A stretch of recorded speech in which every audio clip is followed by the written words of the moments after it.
ठाणे ते कल्याण व कर्जत कसारापर्यंत 8 हॉटस्पॉट बनलेले आहेत जे प्रवाशांसाठी जीवघेणे आहेत। त्यापैकी एक ठाणे ते मुंब्रा दरम्यानचा पारसिक बोगदा। मी सध्या उभा आहे त्याच पारसिक बोगद्याजवळ आणि जुना रेल्वेमधला सगळ्यात जुना पारसिक बोगदा हा याची ओळख आहे।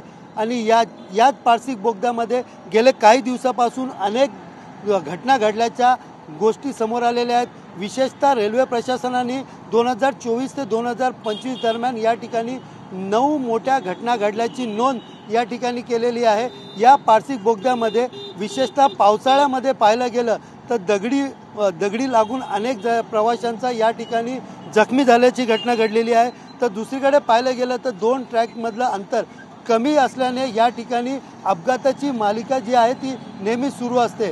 विशेषतः या बोगद्यामध्ये नेटवर्क प्रॉब्लेम असल्याने एखादा अपघात झाला तर त्याला बचाव कार्यासाठी मदत देखील या ठिकाणी पोहोचणे ही योग्य वेळी पोहोचत नसल्याने अनेक प्रवाशांना जीव गमवावा लागला आहे।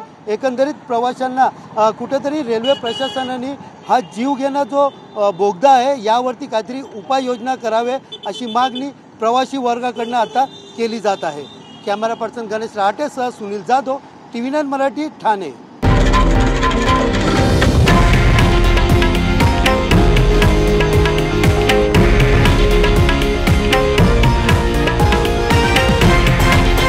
हे आहे देशातील नंबर 1 न्यूज नेटवर्क आणि आपण पाहत आहात TV9 मराठी, एकमेव।